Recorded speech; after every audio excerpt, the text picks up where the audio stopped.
RDC est une et indivisible. De la population et de tout le monde, c'est qu'il faut tout arrêter pour faire face à cette situation.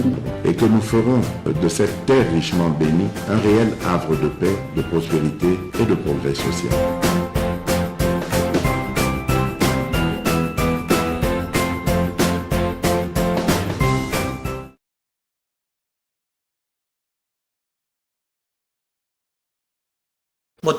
Merci na bandeko bozolanda biso partout à travers le monde.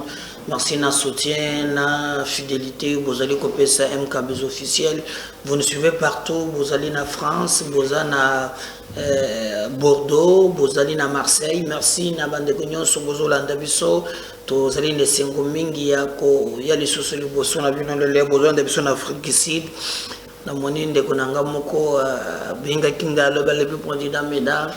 En tout cas, tous les simana yo mikolozo ya okomona ke tokubanda kotinda mo kala kusipana kusunir chana lobia merci de konangai et moi na nano na miso nde toko komisa pour tous en ba soutien trop tous derrière na yo continuer tu es dans les bombes. Alors mais il y a aussi parmi ces gens là ba congolais conscients oyo ba zalaka vraiment qu'on peut se biso conscience. Merci beaucoup. Na moi oyo na lobi ki nazo célébrer mois d'octobre eza mois ya ba champion mois ya bato oyo ba zaba bilombe et bato ya ba défi ba botama na mois oyo. Merci beaucoup. Je crois le 27 c'est aujourd'hui le 30 c'est mon anniversaire. Je vais célébrer la miséricorde de Dieu dans ma vie. Beaucoup de désagréments et beaucoup de manquements, beaucoup de fautes. Je ne suis pas digne, mais par son amour, le Seigneur a voulu qu'il me garde encore. D'ici 3 jours, je lui rendrai grâce pour encore sa bonté dans ma vie. Naza vraiment tes dignités, n'a pas faiblesse, le Seigneur n'a pas tenu compte de ça. Il continue encore d'ajouter sa grâce dans ma vie. Merci. Vraiment, au Lingakangai, Moma Yangoyo, champagne, nini. Namona bino batozana Lubumbashi nana bande moko tala na kasumbalesa bino batozana Bunya bino bande boza na Beni côté Abitumba te muto Abitumba ko agenda kusumbela champagne ndenge nini atabatu ya kati wana.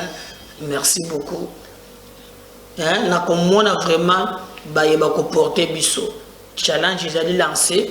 Je reviendrai ici pour vous remercier. Moko na moko mboka nyonso bozali. Ndeko nanga Jean-Claude. Mutunanga moko boya kimanga na monga le susu de bolo na Maria. Tel wana bazaba tunanga to bandaka na bango. Na yoka ke le susu te bato baza moi mingi. Donc d'ici dans 3 jours, allons rendre grâce à Dieu pour na ba bonté na ye na vie na biso. Bande kotokobeta masolo lelo bunagana tokomi wapi. Beaucoup de contre-vérités, beaucoup yeba nini zole kamokolo ya lelo. Na bunagana na ko retracer bino situation et puis na ko pesa ba précision ce que situation évoluer et combien à niveau nini. Yango bomoni directement FARDC le côté vraiment formation ya bato belé dans quelques jours FARDC beaucoup moins bilili ba soda ba commando oyo ba kiti sur terrain pour na kosala musala et nous pensons qu'ils allaient vraiment et le komoko ya mutuya bokolanda vidéo ndenge nini makambo ezali koleka. Donc tokotika la vraiment dossier à lelo inima na makambo ya sécurité ba journaliste na salaki monsieur Mokolobi ba Zwilix ya kobanda ko relayer ba message ya ba M23 musala ba poni yango wana moko na bango à côté de la clandestinité yewana alobi ko to lisusu ba mema ba levakinga na aner et ça passe. Par exemple, na retour au tir d'artillerie de nouveau entendu position SM23 ciblée par le FARDC dans plusieurs agglomération. Donc eza nango kuna na tongwa wana rupture bokoyeba manso mazali koleka. Alors partagez ces liens to banda émission na biso mokolo ya lelo. Vous partagez ba bazana no libanda yebisa bango ke premier numéro MK Bezo officiel et bandi bango ba s'abonner ba partager pour te développer boye ba vérité ya manso mazali koleka na mboka na biso. Alors to banda dossier ya liboso makambo ya bitumba boyebi très bien que sur terrain bitumba zali ko bunda mama kasi entre ba Rwandais oyo ba bombami na kombo ya M23 sur terrain toyebisa kibino ke bitumba yali ko yinda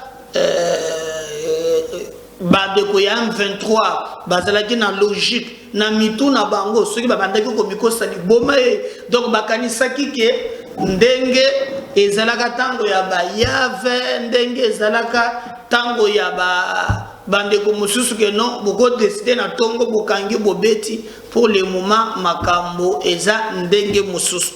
Les informations na possession na biso to sololi bayebisi biso ke ba FARDC bazali vraiment pas bazali à 11 km pour te bazwa bunagana na mobimba nango bakomati na frontière na niveau ya Uganda. Nayoki bandeko mususu bazoloba o nini zoloka sur terrain nini zoloka évalue boyeba très bien que nos forces armées ba avancer makas la ligne de front na Rutshuru position nyonso ya ba M23 ezali cible ya nos forces armées ba beti bango et nos forces armées bazali à quelques 11 mètres. Donc si tout va bien na moya lelo en tout cas makambo cause la très bien ando musolo benanga ke no ndenge ni mikolo ezoleka bazuka kabunagana te non Rwanda Uganda bazali ko renforcer batwana na munitions et za guerre contre un groupe rebelle. Mais ça combat contre deux pays, on a en guerre. Vous voyez, Tozali en guerre. Et si non seulement le deux pays, mais Toza en guerre aussi contre le multinational. Bon, mon aki déjà lobi na tchelak une vidéo, non? Oh, bon, monique, monto oh ya Monisco, asi akimi mbambu, akende komona chiwewe. Probablement oh non Monisco accompagné bango suka suka tout ça non Monisco azali or ezali nango fauché et nango fauché pour nous ce qui nous concerne ezali de ne pas encore revenir nager à Batouane et aussi esengeli boyeba ke na bamboka nyonso bitumbezo bundama ba M23 ba komi ko kimela côté population civile des alliés. Alors notre armée fait l'armée moko professionnelle pour ne éviter ba dégâts moko collatéraux ndiango nde bomoni bazo gérer makambo wana na ndenge ke eleka très bien mais sinon na ndenge makambo liko tambola moi makambo eza clair boyeba ke armée n'a biso commis à quelques kilomètres donc toko à quelques kilomètres dans quelques jours toko zo bunagan mais ceux qui babundi bitumba awa bakoluka moyen quand même il y a ko trouver solution que ba civil pe beaucoup famille te bokoki mokolo na 33 civils gravement blessés on parle de 3 morts mais bah M23 balance qui bombe nous avons passé de 3 maintenant à 8 personnes. Ezali bantabate yali bomo ya batu. C'est pourquoi notre armée baliko bunda bitumba en tenant compte aussi ya ba réalité nyonso wana. Et les informations de Zanango sur le front armé na biso yali ko se comporter malam. Et ndetine ni biso tolobi allez-y toli simana bino toli ko pesa bino maboko bobeta badongolo miso wana. Na tongo au Munguna lingaki apusa na même na Rutshuru pour être azouanzela akima a s'infiltrer na ba civil. Armée na biso etikeli ata 2 secondes te frappe yandenga likolo bato wana bazongi sima et notre armée est continué ko avancer. Donc soki boyoki bato bali ko relayer message contraire ya li bato bali ko kosa bato na mayematali ba Rwandais. J'ai vu même, je refais aller Rwandais, où il y a comme un message à l'eau, non, il faut que ce peuple la vérité, et Zakaka Farde, c'était mon oiseau gagné Bitumba, même 23 personnes qui ont poussé. Et j'ai compris que Yango Monaka, Mingi Bafingaka, ko finga na bango ezalaka pambate, c'est lorsque bazo constaté que na jeune bango ya mulili ya kindoki les forces armées le frappent et que bazale koningana. Alors ce matin na Rutshuru ba position nyonso ezalaki M23 FARDC a frappé bango bazo pousse na malembe pour être baye bana komela victoire na peuple na biso et population pe baza déterminé ya ko accompagner et bango nasima. Donc total à soki en réalité na mikolo ezali koya tokoki kosala maintenant émission awa déjà FARDC bakomi na niveau ya Bunagana mais baye bazozela bayoka ke armée na biso ezali kufaillir bazali vraiment bandoki na kamwe pe kamusingai ya komona ke à chaque fois que ba rebelle bazwa kamwa eteli ya mabele directement ce qu'on appelle l'opposition ici batuité ba partager mais maintenant depuis Bitumba et Bandi tango boyoki maintenant que armée na biso ezo gagner terrain nani akoki koyebisa ngai maye maleki poete kimia yekota nani omoni politicien ni omoni atelemi à défendre yangoalité. Donc l'enjeu est un peu flou, l'enjeu est un peu compliqué et pour nous pensons que le plus important c'est d'aller de l'avant et de trouver à quel niveau tokoki ko kamba mboka na biso pe ko travailler na sincérité tokoki ko zonga simate topé ko zanga et le côté mais biso nyonso simba ya mapinga na biso to relever défi pour te mukimeye ba quand même que non tozali mboka et puis bato bazali conscient et d'ailleurs na lingaki. Alors, vous savez que nous se comporter, mais l'affrontement, n'a pas chiffre et côté, les affrontements continuent entre l'armée et le rebelle du M23.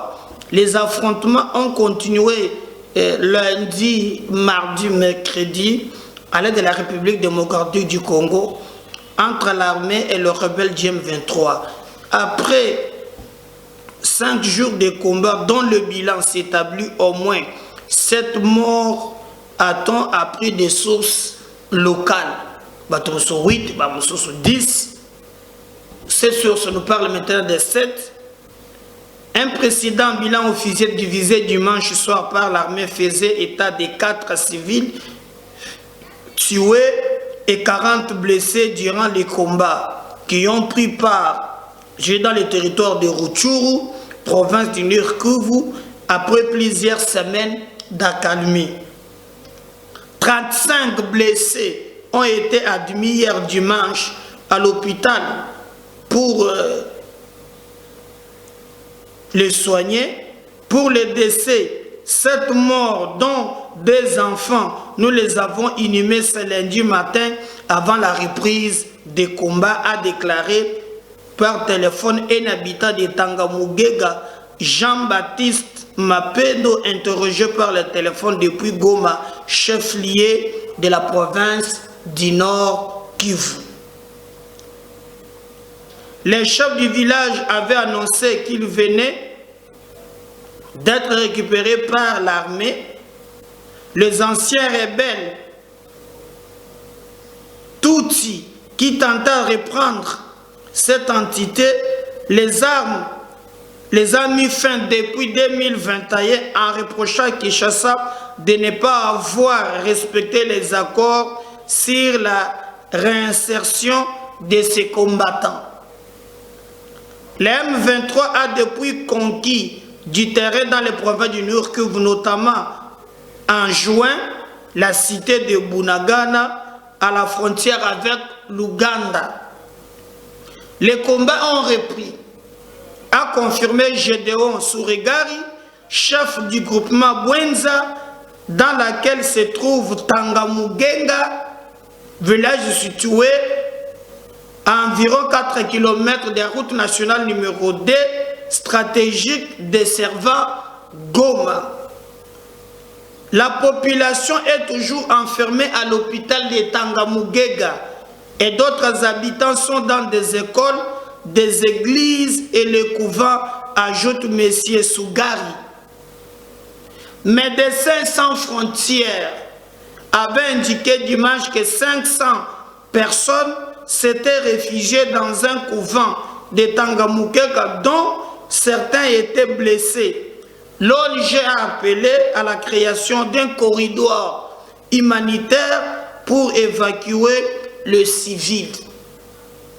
Selon le Bureau de coordination des affaires humanitaires, l'ONU, OCHA, RDC, au moins 23 000 personnes auraient été déplacées par ces violences armées depuis le 20 octobre, chiffre incluant 2500 personnes ayant traversé la frontière ougandaise. Depuis mars, les affrontements ont fait déplacer au moins 186 000 personnes. Pourtant, le nombre total de personnes déplacées dans le territoire de Rutshuru, plus de 396 000 selon la même source. Kinshasa ne se fatigue pas d'accuser Kigali de soutenir le M23. C'est que le Rwanda conteste. Plusieurs initiatives diplomatiques ont été lancées pour tenter de ramener la paix dans la région sans résultat jusqu'à présent. Donc, vous avez au moins bilan Yassika, Tango Bitumbezo, Bundama, Batubazana Couvent, Batubazana Ba école, Batubazana Ba église. Alors Bitumba et Zaliko Bundama, mais Sengeli Boye Bake, Ndebe Bake qui 4 personnes, 7 personnes, Batuba Koufi. Déjà, on nous parle nombre y a déplacés depuis dimanche. Donc, on est déjà 23 000. Oh, bazali vraiment, kokima po bazo mone qu'il y a un danger qui profile à l'horizon et que bato bazo banga bazo yebate nini koki kokoma. Mais ce qui nous fait du bien, ezali que bato ya MSF, Médecins sans frontières, basengi corridor moko humanitaire et on a tout le bango awa va permettre que na bamboka wana ba civil ba l'évacuer parce que souci à M23 ezali ya kobunda bitumba bisika population civile ezali pote bilan ezala ya bato kokufa ezala dikolo comme ça qu'on faire réfléchir le gouvernement na ba décision oyo bango bazolinga bazwa donc stratégie na bango yango wana. Alors biso vraiment to ozali ko sala un effort ya que to travailler pour te toper sabino info wana ndenge ezaleli pas moins de 23 000. Mais ce qui est calculé, Banda Makambu ya Bunagana et Bandi, il y a au moins 186 000 personnes. Oh, bamuso bazana Rutshuru, bamuso bazana Uganda, bamuso bazana Boye, et ça lui copie ça passe. Et bana oyo kutu balubi kava bitumba e banda lobi, bana misato bakufaki, bakondaki bango après bitumba e bande. Bana wana bazoku fela nini parce que bazaka ka ba congolais et que richesse na biso moko elukeli biso ngam. Mais tant qu'on a zomona bandeko ya Monisco, bazonga lisusu, bagende komona chiwewe pour encore nous distraire, to le bi pas question de cette histoire. Cette fois-ci, toko manango tinasuka. Tinasuka. Totali sabatwana que non, tozali un pays toza conscient na destin na biso et nos FARDC à 10 km il y a Bunagana total pour la frontière biso tolobi iyo bokende bozwa bobo to la Bunagana peuple a kobete le bino mabo peuple a dit accompagner bino pour makambo kende très bien et nous travaillons na makambo wana pour bomona quand même que non vérité ezale kobima bande kolanga donc na tongo awa bitumba na rutshuru ya kosakana te armée ezali kopusa bande koana ba perdre ba village ebele et na mikotozo kende liboso esengeli boye ke la victoire ekozonga na camp oyo ya mapinga toka ya ba congolais le rwandais bakoki jamais alors jamais kolekela biso mayela ta mokomokote d'ailleurs ezana ba militaire mususu oyo bazalaki formé baza déterminé balati ba béret rouge donc bakoya na munduki moko bazuto bande ko benga na koko na chongoma cha mwambui donc akubeta chongoma cha mwambui donc je pense que beaucoup mona que ba Rwandais wana place na bango ekozala te au contraire victoire ekozala ngambo ya bango na donc nos voyants militaires sont là bon mona qui déjà général oyo aza chargé na makambo ya ba opération azo une forte délégation bakitaki lobi na Goma bamoni gouverneur militaire oyo bango bakomi bako renforcer makambo ezala très bien mais pour ne pas aussi vraiment nous distraire ou bien tout l'anda ba Rwandais armée zaliko obongama. Alors je vais vous laisser suivre bon mona ba soda na biso oyo lo lenge nini ba bongisi makambo lo lenge nini mapinga na biso oyo bali déterminé d'en finir na ba Rwandais et d'ailleurs mikolo elekaki bon mona kike balansaki que bato ba la récupérer la carte armée et pour le moment vraiment pas des illusions makambo tambola clair ba Rwandais oyo bazalaki en place ba memingambo parce que kosimba te ba soda ya piko ba kiti sima ya général botala sikoyo batayo ya sika ya ba commando o ba yeko renforcer baninga na bango sur terrain ndenge ba kiti et après kokita na bango botala détermination et nous allons revenir juste après. Si je parle le même langage avec Voldy, on va revenir juste après pour continuer notre émission.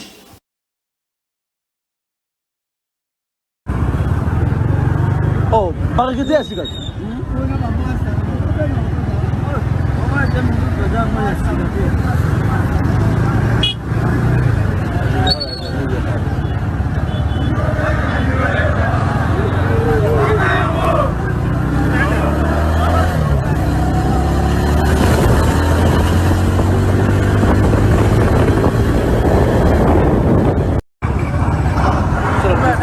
Stop, bana mikia.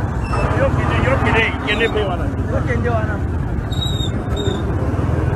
Abanga babo wadogo.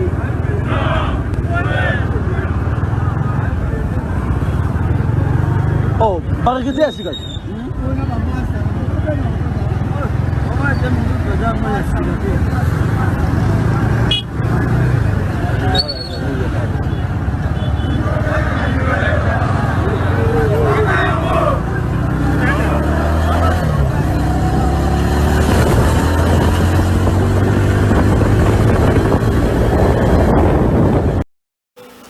Voilà, je crois que wana bolandi ba soda ya piko mais sengelo aussi boye ba bande konangai que ba journaliste congolais to fongola miso makambo kende mabe Rwanda na bande ko mususu ba s'organiser pour te ba infiltrer biso même pour na ba info et comme grave et loko ezo kamusa biso bande konangai ezaki na ndenge ba jour ezo kende liboso soki biso moko ba congolais tolingi mboka na biso te tokosala eloko te lobi na tielaki bino émission moko on a c'est quoi deuxième émission où je vous ai dit que c'est grave que ba Rwandais ba komi ko recruter même na Kinshasa na moni parti ya Lambert Mendi au Malanga autrement dit Tchako national c'est le Etienne de Motobenga qui est ba réagir nana réagir ezali Thierry Musenepo montu ya parti ya Mende il a aussi déploré comment bato bakoki koloba makambo ya boye contre mboka na bango moko. Il y a même un journaliste Oyo Azawa étranger ce qui a espié les militaires na biso ce qui a linga pesa M23 position armée na biso azo même la communication armée et bato Twitter yango on parle na journaliste je crois il y a dans les médias ligne moko boy kombo kiminga ekoya bon moni les cas avec pero ko toza awate mais mosusu nous avons vu le cas avec Steve Wemby va wane ye makas que le M23 et comme il travailler vraiment na logique ya kolaki saba congolais que non alinga infiltrer biso tous à la conscient bande konangai bitumbezo bunda mosu sur le plan médiatique comme TBZ radio te moi vraiment je vais vous laisser suivre Makambo Thierry Musenepo président il y a Ligue des jeunes il y a CCI ça il y a Lambert Mende tout le monde le baka non il y a wana bazali ko sentir ka koti ko remplacer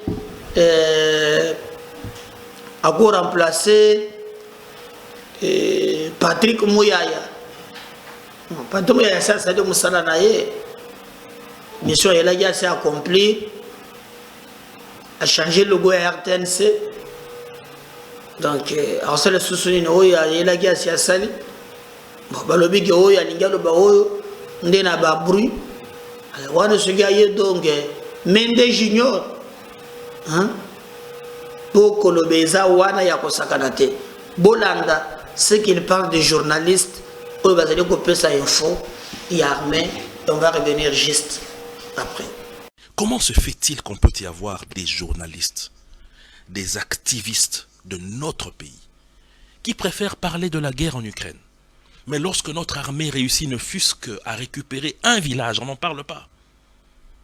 Mais il suffit que ce suppôt du diable là de Willy Ngoma ponde un petit communiqué, c'est repris même par les activistes des droits de l'homme de notre pays. Vous avez vu ça en Ukraine? Mais comment les Congolais, on va nous prendre au sérieux? On voit votre président venir parler du pays. Votre premier ministre le faire. Votre ministre des Affaires étrangères le faire. Les Monsénés pour le faire. Même des opposants comme Bolodjoa le faire. Mais ensuite, des activistes de droits de l'homme, des journalistes, ils n'en parlent pas. Mais le problème, ça peut être aussi dans l'attitude que les officiels. Mon cher ami, lorsque votre famille est attaquée, Jean-Pierre, vous n'avez pas besoin de voir quelle est l'attitude de papa. Vous réagissez d'abord. Quand on voit qu'on est en face des gens... Et c'est ce qui se passe en Ukraine. C'est comme ça que la communauté internationale les prenne au sérieux. Mais nous, ce n'est pas le cas.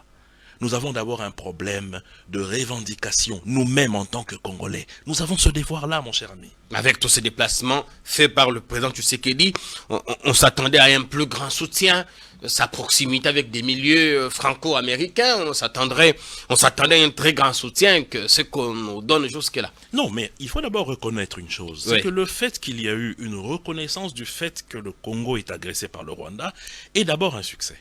Ça, il faut le reconnaître. Ça ne s'est jamais fait avant. Deuxièmement, c'est la condamnation qu'il y a eu sur cette agression. Troisièmement, c'est l'implication des pays africains dans l'appropriation qu'ils ont eu à voir sur cette agression que subit la RDC. Mais ensuite, Rien. lorsque... Non mais attendez. Oui, lorsque on n'atteint pas la totalité de ce que nous on a espéré, qu'est-ce qu'on peut faire d'autre? Face à la mauvaise foi, qu'est-ce qu'on peut faire? Est-ce qu'on a été dupé dans cette affaire, le processus de Nairobi ou encore à Luanda, pendant qu'on nous demandait d'attendre, n'est-ce pas que cela a permis au M23 de mieux s'organiser? Mais ça a aussi permis à notre armée de mieux s'équiper et de se restructurer. Et je vous assure que le commandement actuel de notre armée, vous allez entendre dans les jours qui viennent, mon cher ami. Il y a peut-être des informations que je ne peux pas livrer ici.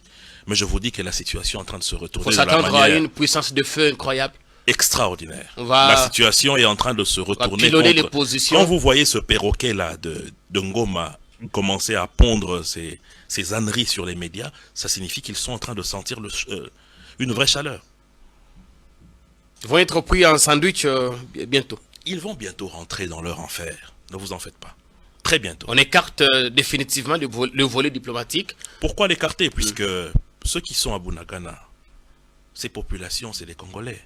Une bombe que notre armée va envoyer sur ces suppôts du diable que sont ces M23 ne va pas épargner nos populations. Si, à 1 heure de l'attaque, il y a la possibilité que ces voyous puissent quitter notre territoire sans qu'on ait à avoir des victimes collatérales, pourquoi pas?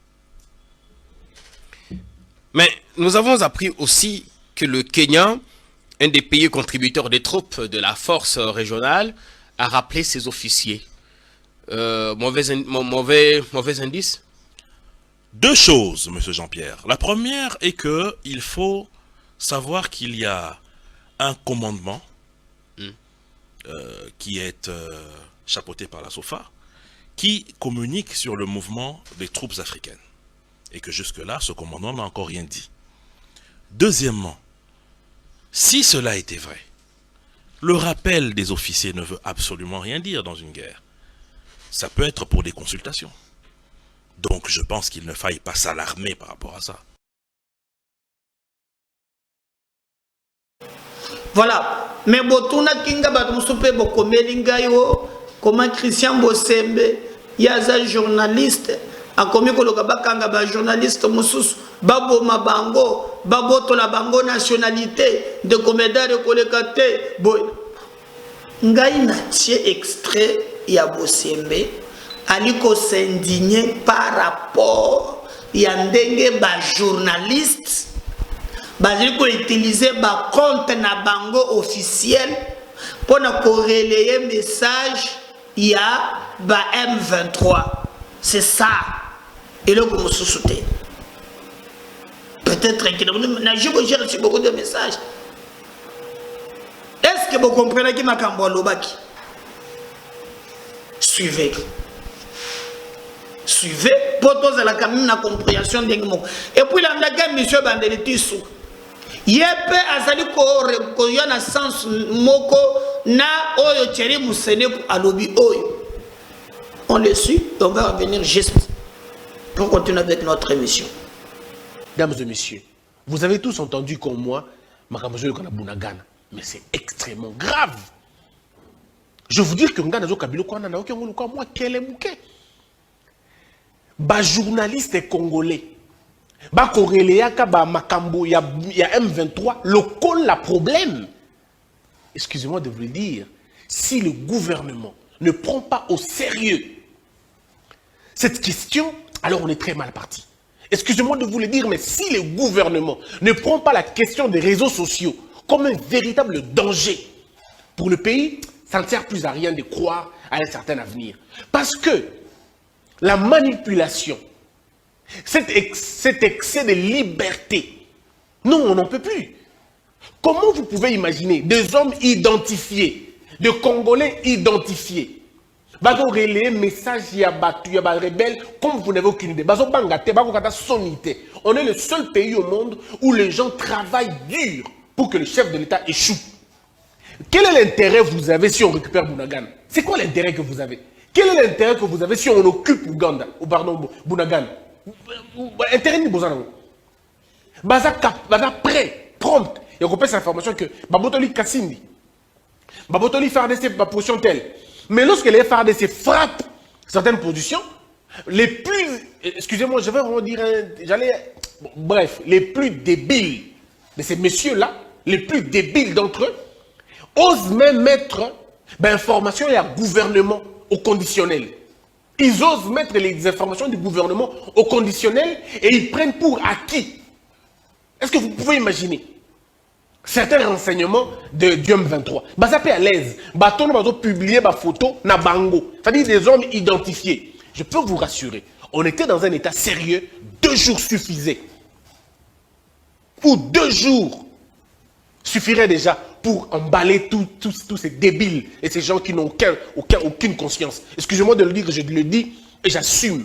C'est des débiles. Un homme sérieux, ne peut même pas une seconde diffuser une information, qu'elle soit vraie, qu'elle soit fausse, venant de l'ennemi. Il faut qu'on imagine, moi je crois qu'il faut qu'on imagine une infraction dans ce sens-là. Je peux même aller plus loin pour associer ça à l'intelligence avec l'ennemi. Et quand on vous prend dans ça, on vous déchoit de la nationalité congolaise.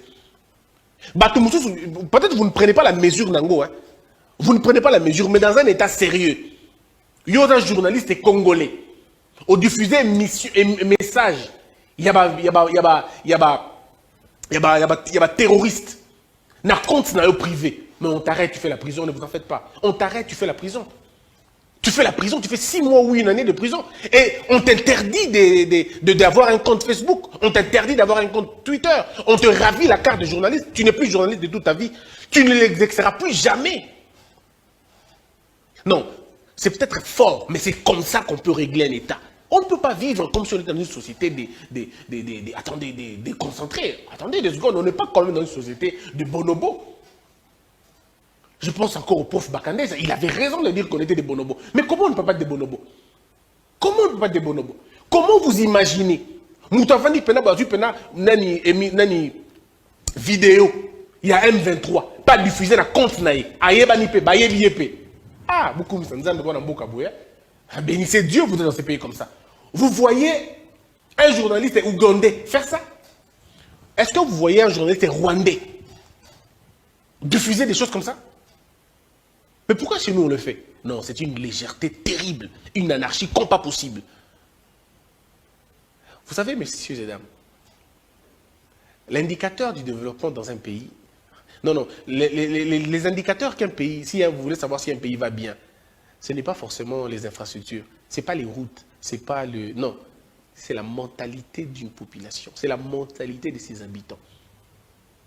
Lorsque vous avez des sauvages dans les réseaux sociaux, parce que c'est ça, ils sont des sauvages. Tout celui qui publie les informations de l'ennemi est un sauvage. Ce n'est pas un homme. Ce monsieur, on doit l'extraire de la société. Ravir, le déchoir de la nationalité congolaise. Comment tu peux être congolais, tu as une intelligence avec l'ennemi? Donc ça veut dire que tu causes avec eux, tu discutes avec eux. Voyez-vous un peu comment c'est? Je peux vous rassurer aujourd'hui. La situation de Bunagana, elle est en train d'être contrôlée. Je dis, elle est en train d'être contrôlée. Le M23, dans la débandade, il y a sakanate. J'ai posé la question dans ma source, dans la est kuna. Baoti nelanga ba village nyo sona ba kombo na bango. Lobi na wela bino ba kombo na ba village na ba ane na wela qui occupé na ndenge ba récupérer les lots. Le M23, pardon, le terroriste du M23 n'ont plus de place là-bas. Et je réitère ma détermination de condamner avec la dernière énergie tous ces histoires, ces gens qui racontent des histoires à la télévision, dans les réseaux sociaux, qui font la promotion de l'ennemi. Je crois qu'il faudrait aller très vite avec. Il faut vraiment sanctionner.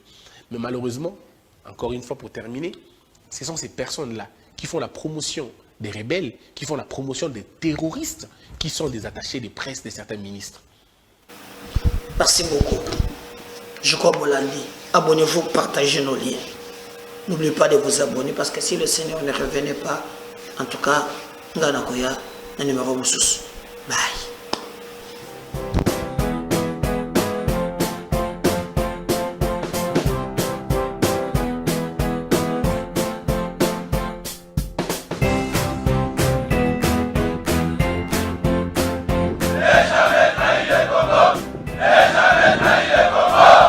RDC est une et indivisible. De la population et de tout le monde, c'est qu'il faut tout arrêter pour faire face à cette situation.